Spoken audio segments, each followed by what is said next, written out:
Hello, I'm Dr. Jeanne Schul, and I'd like to talk to you today about our approach in attending to our dreams. I have a PhD from Pacifica Graduate Institute in depth psychology, but I began doing dream work back, oh my goodness, in my very early 20s, which was a long time ago, in a Gestalt group, working dreams. Very intense way of approaching dream, especially at that age. I also worked for many years in hospital settings and schools as a dance therapist. And when in that process, I studied with Jeanne Schul, who was a dance therapist out of Switzerland. And she introduced me to an approach of embodying the dream. Using the group, working with the group to help act out, move the dream state, which was very powerful for me. I also have done plenty of work in authentic movement, dancing or moving, improvising a dream, and having a witness to get feedback from and to share the dream story as well as the dream movement. For the last 20 years, I've been choreographing dances from dreams, working with my dance company at Berry College. I have created a number of dreams that morphed into dances. I've also experienced Jungian analysis myself. I think it's really extremely important to do our own work as we then move on to work with others. Of course, I continue to work my own dreams and record them. I also have participated many times with Barry Williams. He's a Jungian analyst who also does a lot of shamanic work, and his approach to dream group as well as dream gathering is something I've experienced a number of times. I've interviewed Dr. Bud Harris about his approach to dream, and I've also done workshops with Dr. Tess Castleman.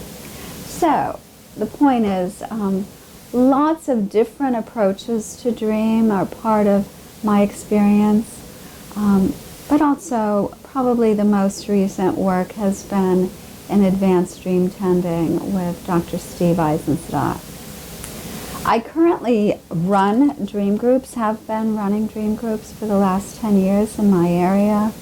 I also work with some individuals working with their dreams.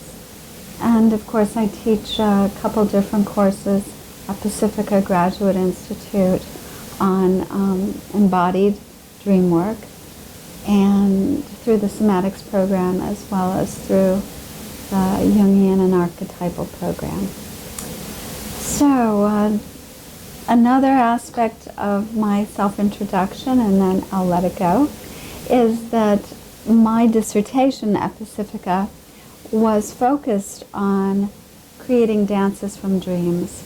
So my focus there was embodying the unconscious through choreography.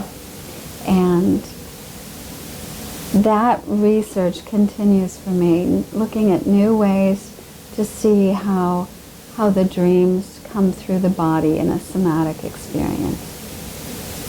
What we're going to look at today is, for each of us, how we invite the dream into our lives.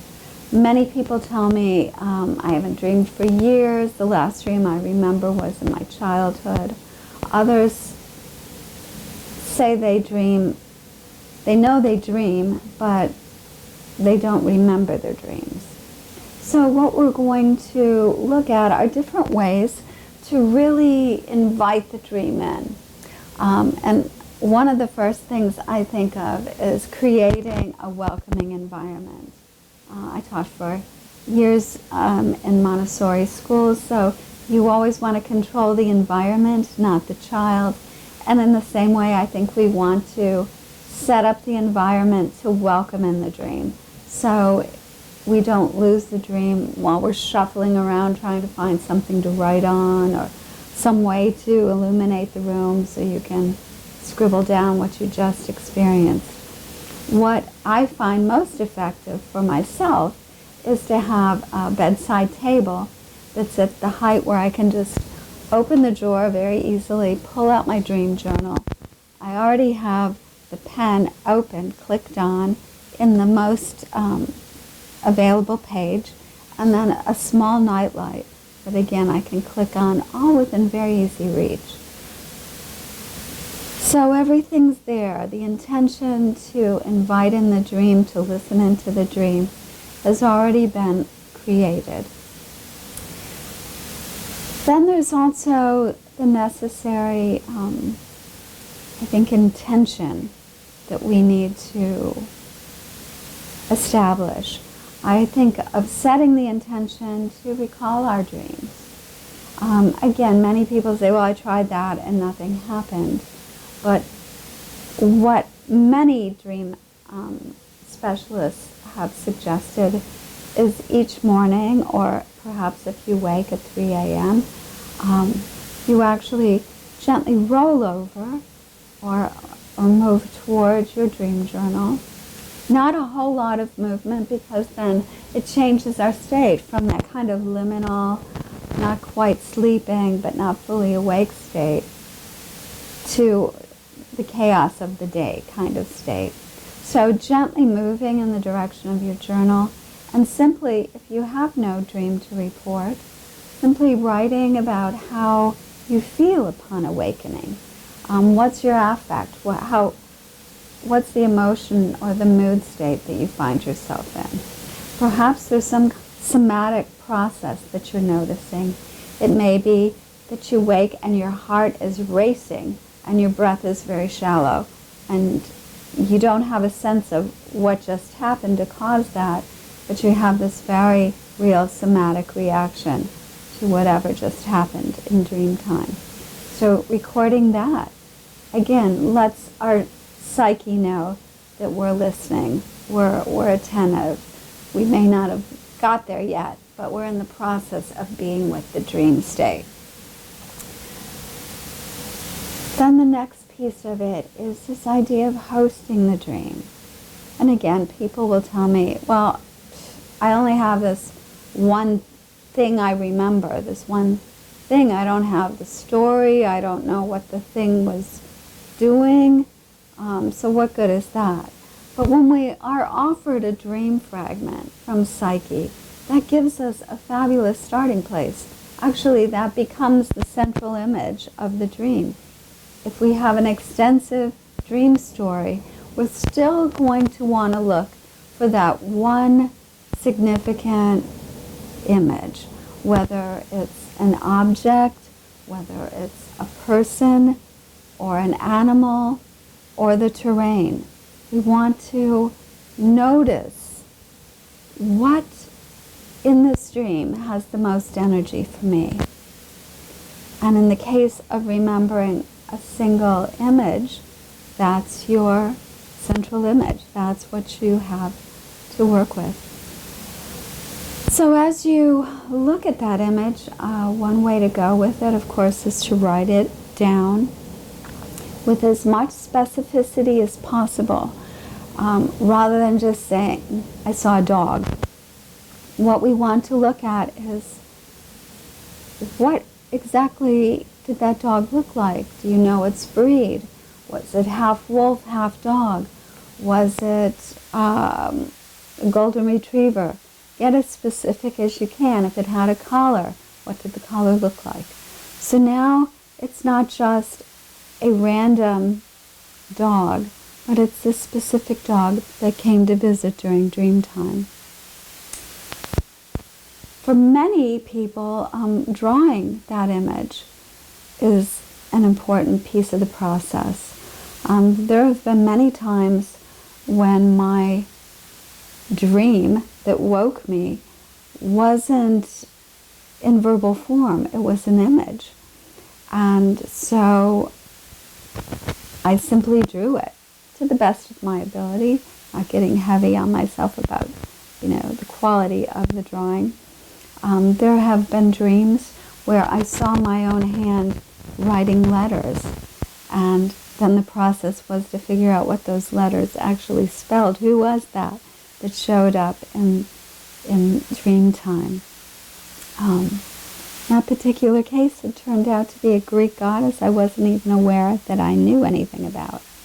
So a fragment like that can send us off on a very significant path, looking into who is visiting now, a statement Steve Eisenstadt says all the time. Who is visiting now? What and who are we hosting? Who's come to visit us in dream time? I think one of the most important things is to acknowledge that dream visitation.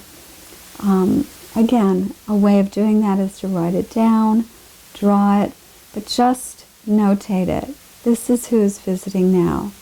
Many times I have awoken in the middle of the night, often 3:30 in the morning, had a very vivid dream or a very specific phrase said to me in the dream that I wrote down, but then immediately rolled over and went back to sleep. And it wasn't until sometime mid-shower that I realized, I think I had a dream last night. And I think I wrote it down. The interesting thing about that is, as I get out of the shower, go to my dream journal, I have no idea what the dream was, but I do have the sense that there was a dream that came to me in the night. And sure enough, there it'll be. And sometimes I'm totally amazed at this dream that I had forgotten, would have otherwise lost had I not taken just that few moments to write it down. So why? Why do we do this with our dreams? Well, Jung, for one, feels very certain that dreams are purposeful. They come to us with a purpose. Freud also feels strongly about that. So what do we do then if these dreams have a purpose? And what is that purpose? Often to give us more information about ourselves and to assist us on that journey toward individuation or becoming more fully who we're capable of being. So as I said with the dream fragment, one of the first steps in just being with our dream is to notice what aspect of the dream has the most energy for us.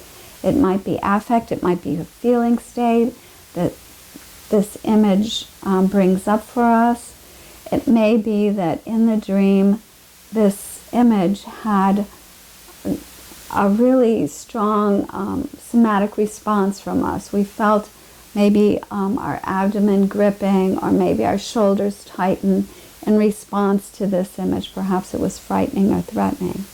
So that strong physical response tells us that that's probably the central image. That's probably what's up with that dream. That has the most connection for us. Ways of just being with that image are to kind of ruminate over it throughout the day. If it was a really lovely dream, you woke up feeling just delightfully happy, that's a lovely image to carry with us throughout the day. But even, or sometimes especially, those images that are terrifying, that suddenly break in to our sleeping consciousness and wake us up, those images often have a great deal to teach us, a great deal to tell us. So being with that image, reflecting back on it, is one way to begin this process of unraveling the dream, of sitting with it and listening into it. As I mentioned before, the possibility of drawing your own dream is one way of doing that work. I know many of us Google everything.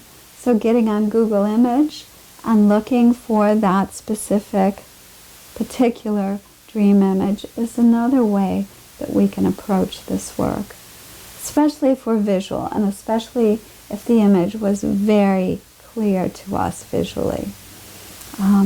Being with the color, if that's a piece of it, or the shape of it, but just inviting in that image to see what we can begin to understand about it.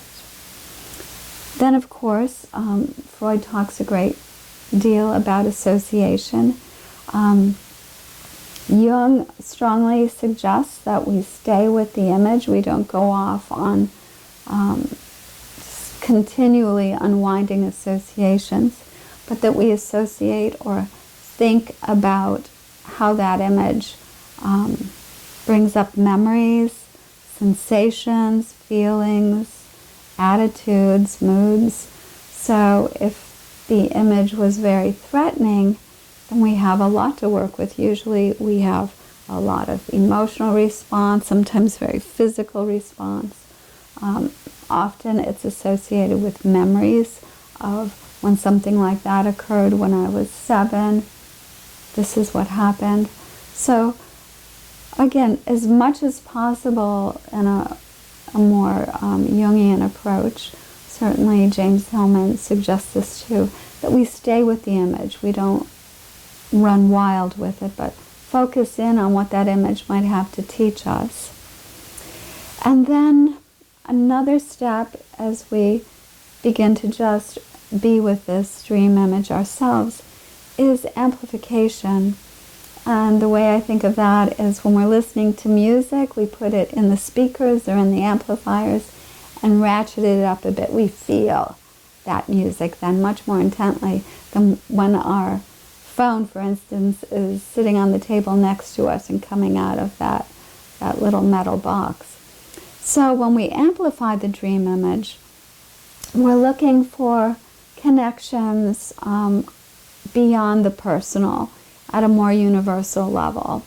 The example of my hand writing this word on the page and discovering that this was a Greek goddess whose name I had read, but I didn't have any personal connection with that goddess. That gave me a lot of focus on the universality of that image. And so I read a good deal about that goddess. And then I also looked at why is she visiting me now at that time, and sat with that. This goddess is visiting me now. She wants me to write about her, write her name, to be with her and her energy. And that can be just as effective if we have just a dream fragment or just a visual image, to find the connection in the larger environment, the world, with that image. Sometimes images don't mean that much to us, but then we discover and that image used in another culture in a way that does resonate with us, that kind of gives us that aha, oh, that is significant for this reason for me personally. So our homework as we work with dreams is to begin those associations, experiment with amplifying, and then another way of doing it is to get some concrete sense of that image. Again, you can do it by Googling it, print it off, put it in an area where you will see it. Maybe no one else, maybe you don't want it to be shared with anyone else, but someplace where you can go to visit it and see what comes up each time you behold it. In some cases, finding a figurine of that image that you can touch can make connections because of that tactile connection, that neurological connection, helps stir memories or associations. Other people paint their images. Others try getting up and moving. If the image was gesturing in some way, whether it was human or animal or a plant, finding that gesture in our own body. Maybe it had something to do with palm leaves at the ocean, and you just try on that fluid motion. That can give us some more information about where the dream is leading us. The main point at this stage of dream work is not to focus immediately on interpreting the dream, finding what it means, but being with the dream image and letting it get to know us as though we were hosting this visitor. Most often, when a visitor comes to our house, we don't instantly interrogate them and try to find out why they came. Hopefully, we invite them in. We offer them something to comfort them, to make them feel at home. And that's the same philosophy, the sense of invitation to the dream image. Inviting them into our psychic space, our conscious awareness, and sitting with that image and seeing what kind of dialogue can begin. So we'll continue this dialogue with dream and the dream image and many other episodes. Thanks very much for joining me. Again, I'm Dr. Jeanne Schul. Thank you.